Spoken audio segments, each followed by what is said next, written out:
Hey guys, welcome back.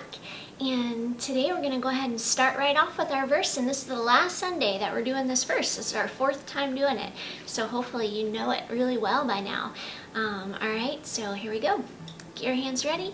And it's Philippians 4:13. I can do, remember, everything through Christ who gives me strength.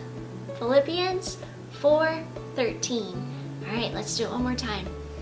Philippians 4:13. I can do everything through Christ who gives me strength. Philippians 4:13. Awesome. I'm so proud of you guys for memorizing that. So today we are going to be talking about how Jesus can change lives. And when I was a little girl, I remember that there were three things that I wanted to be. I've told you one of them. One of them was that I wanted to be a mom. Remember? I really wanted to be a mom. And another one is that I wanted to be a dancer. And the third one is that I thought that I might like to be the President of the United States. And so, as I grew up, I am not a dancer, and I did not try to become the President of the United States, but I did become a mom. And so Jesus changed some things. He changed some desires inside of me. And right now, what I want you guys to do is I want you to pause your video, and I want you to share with your family. Parents, you can share with your kids what you wanted to be when you grew up. And kids, you can share with your parents or the adults that are with you what you want to be when you grow up. All right, so pause your video.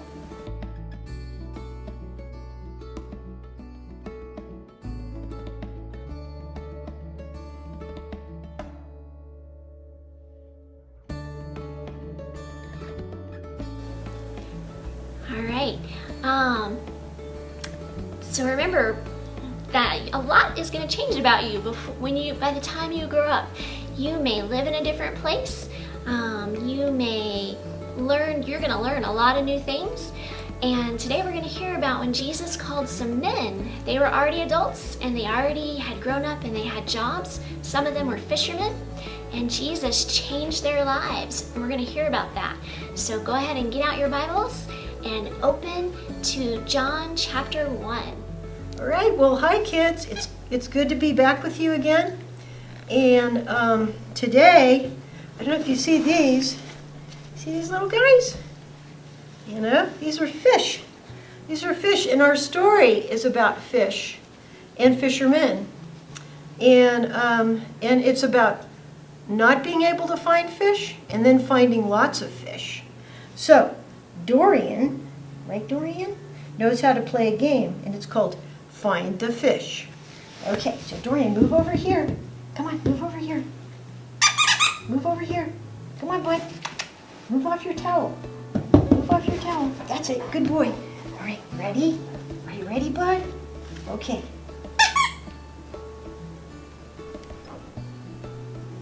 Find the fish.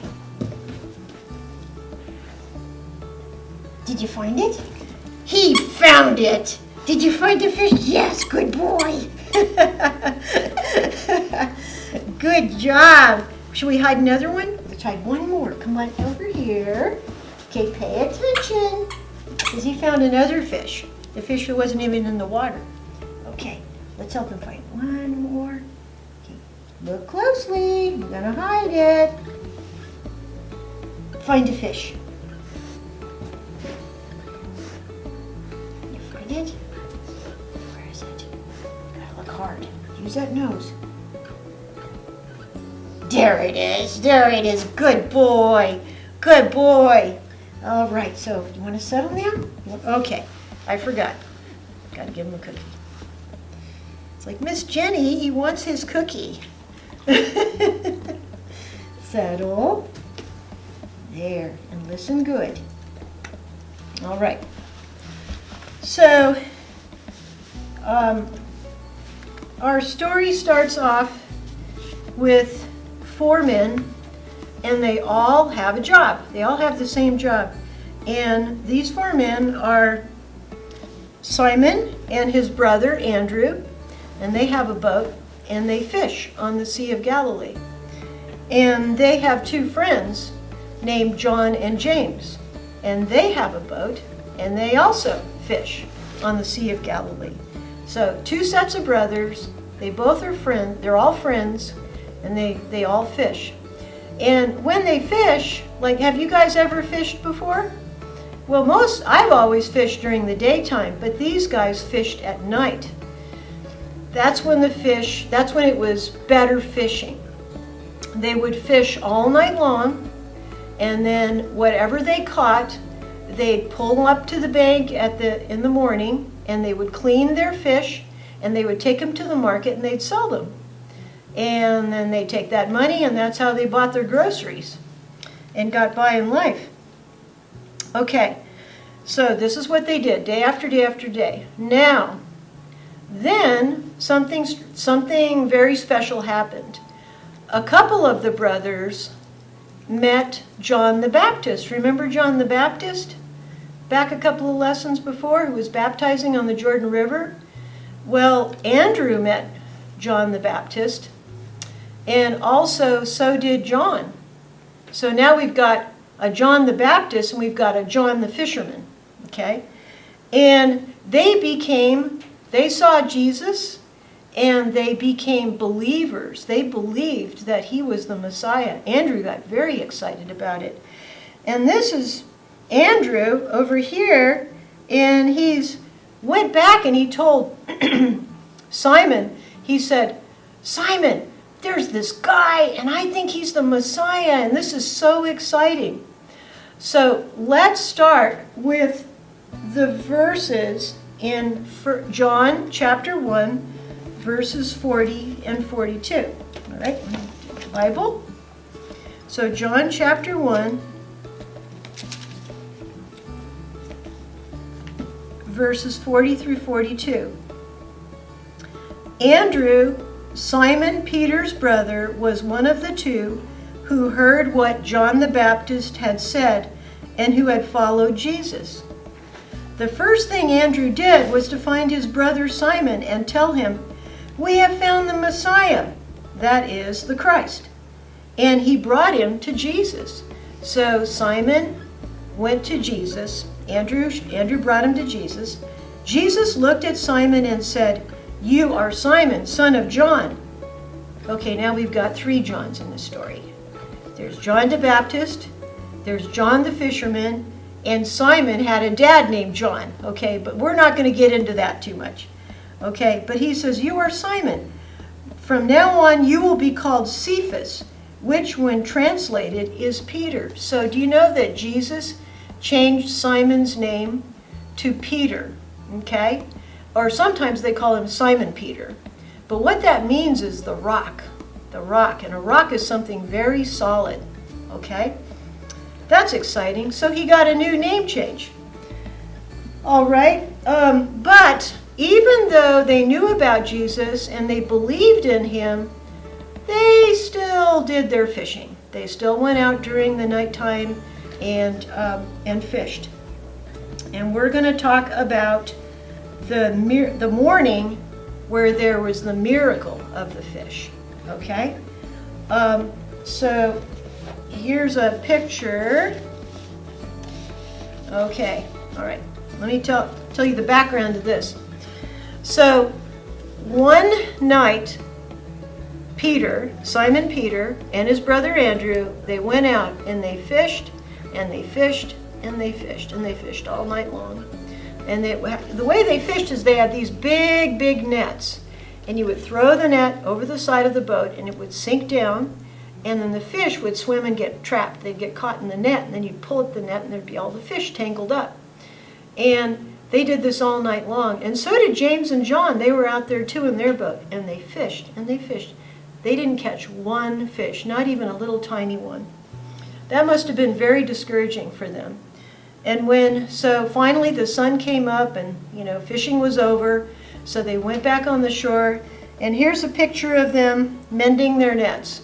And they're very discouraged because what this means is no fish, no money. All right. And something different happened that day because Jesus was there on the shore as well. And he had a whole crowd of people, and they were all listening to him preach and teach. Well, Jesus walked up to Simon Peter, and he said, Simon Peter, would you take me out away from the shore in your boat? And he did. And it was really cool. So here's a picture of Jesus, and he's in the boat, and here's the water, and here's the crowd of people on the shore. And Jesus is preaching and teaching from the boat, and his voice could travel a lot further, and they could hear better what he was saying. So it worked out really good. And after a long time, he got done, and they went home. Jesus sent them home. And then, as they're getting ready to go, and this is what happens next. Let me read to you what happens. And this is in Luke chapter 5. So turn in your Bibles. And so you have to kind of go a little backwards, just a little backwards, one gospel back. And you'll find Luke chapter 5. And we're reading verses 4 through 7. Okay. So it says here, when Jesus had finished speaking, Jesus said to Simon, "Put out into deep water and let down the nets for a catch." Now wait a minute, it's morning now. It's long morning. Simon answered, "Master, we've worked hard all night and haven't caught anything." And then Simon thought about it. Simon Peter thought about it, and he says, "But because you say so, I will let down the nets." Okay? So that's really cool that Simon Peter, kind of trusted Jesus that way. When they had done so, they caught such a large number of fish that their nets began to break. So they signaled their partners in the other boat to come and help them. And they came and filled both boats so full that they began to sink. That is the miracle of the fish. There was no fish all night. And the one time they threw down their nets when Jesus told them to during the day, there was so many fish that it filled up both boats and they were sinking. That is a miracle. Okay? All right. And James and John came over and they got back on land. And you can imagine, they're probably up to their waists in fish, and there's fish flopping all over the place, and everybody's probably going, "Woohoo, this is so awesome." And Simon Peter takes a look at Jesus, and all of a sudden, something happens. So let's read what happens here. And this is in the same chapter, and we're going to read 8 through 10.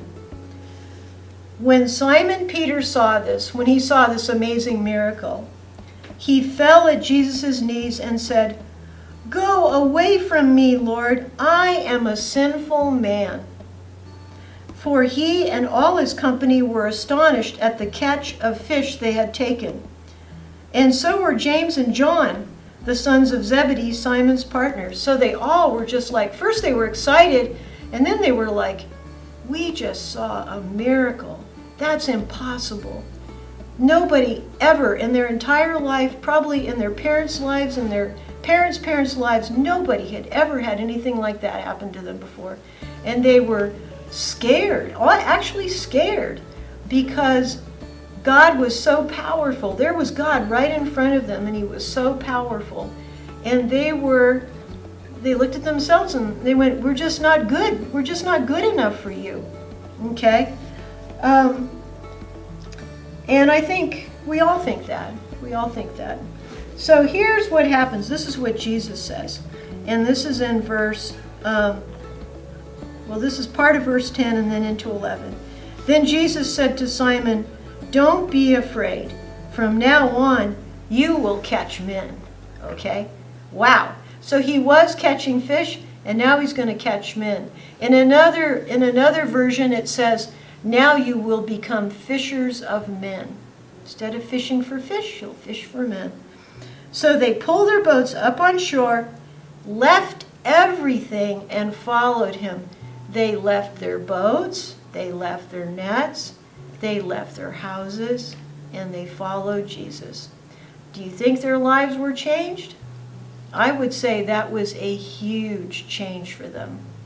And I'm going to tell you what happened to me when I became a Christian, because my life was changed too. And I didn't become a Christian when I was a kid or a teenager or a young adult. I didn't become a Christian until I was in my 30s. Okay? And so there were lots of things in my life that I thought were important, but they weren't things of God. Okay? And when I became a Christian, all of a sudden I didn't want to do those things anymore. Okay? Those weren't important to me. And I can remember people looking at me and saying, "Jenny, what's wrong with you? You've changed." And I'm like, "Yep, I'm changed." But it's a good change. It was a good change. And I never, ever, ever regretted it. And I used to say bad words, okay? That was one of my things. I used to say bad words. And after I became a Christian, it was like I didn't want to say bad words ever again, okay? So Jesus does change us. He changes us. I look the same, but inside my heart was changed. Okay, and so that is it for our lesson today. Jesus can change you too, okay? Jesus, that's his job, is to change people and make them more like him. All right, well, I hope you have a good week. Bye. All right, we have reached our object lesson time, and we're going to be talking about small changes and big changes, because remember today we're learning that Jesus changes our lives. So thinking about some small changes, maybe you got a haircut and that's a small change, or maybe you're wearing a new shirt or a new necklace and that's a small change, or maybe you moved to a new state. That's kind of a big change, right? That people could see. So we're gonna do a little experiment. I have 2 cups of water, and in 1 cup it's just clear water, and in this cup that's a little cloudy, that cup has cornstarch in it. Okay, it has 1 teaspoon of cornstarch. And over here in my first cup I have some iodine, and I'm gonna take our pipette, I'm gonna put a few drops into the clear water and see if it makes any changes, big changes or small changes. All right, 1, 2, 3, 4, 5, 6, 7, 8. Okay, so I did 8. I'm gonna stir it up. What do you guys think? Is that a big change or a small change? Yeah?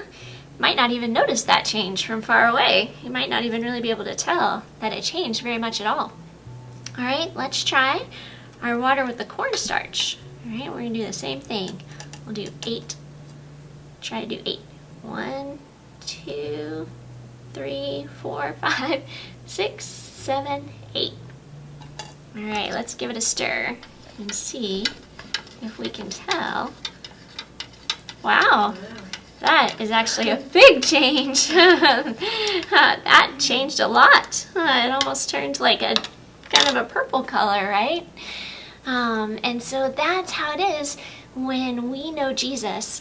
He makes some small changes in our lives. Maybe I'm trying to think what a small change would be. You guys can talk about that at home. Think about what something small might be. And a big change is that he changes our hearts a lot of times. I know for me recently I've been praying that he would change my heart when it comes to speaking, that he would help me to be gentle when I speak. And I want my family to see that change, and I want others to see that change. And when Jesus comes into our lives, other people should be able to see, they will see, like a big change, just like with the disciples, and how he changed their job, but he also changed their hearts. And that's what we're hoping for, and that's what we're looking for. And so that's my prayer for you. And my activity for you guys for this week at home is I'm going to give you guys a little preview of our new verse for next week. All right, so you're getting a sneak peek at the new verse. It's going to be found in 2 Corinthians 5:17. And it says, "This means that anyone who belongs to Christ has become a new person. The old life is gone and a new life has begun." And that is what God loves to do. He loves to take something old and turn it into something new. So I want you guys to look in your trash cans and see if you can find some clean trash. Nothing with banana peels or tissues, but something clean. And see if you can take it out. I looked in my house and I found a Velveeta box. All right, I made some nachos with Velveeta this week. And then I want you to see what you can do. How can you take this old trash and turn it into something new? All right, so I took the lid off and I colored my box and I put some stickers on it. And now this would be a great box to keep pencils in or pens in. I think I might put it in my office here at church and put something in it, maybe some tape or just small things that would be helpful to me with my job. All right, and if you guys do this, I would love to see what you do. So take a picture and maybe post it on the Facebook page. That would be really fun. And then at home, just talk about how has God changed your lives? What are some small changes that you've seen? And what are some big changes that you've seen? All right, and we love you and miss you and can't wait to see you again in person. All right, bye-bye.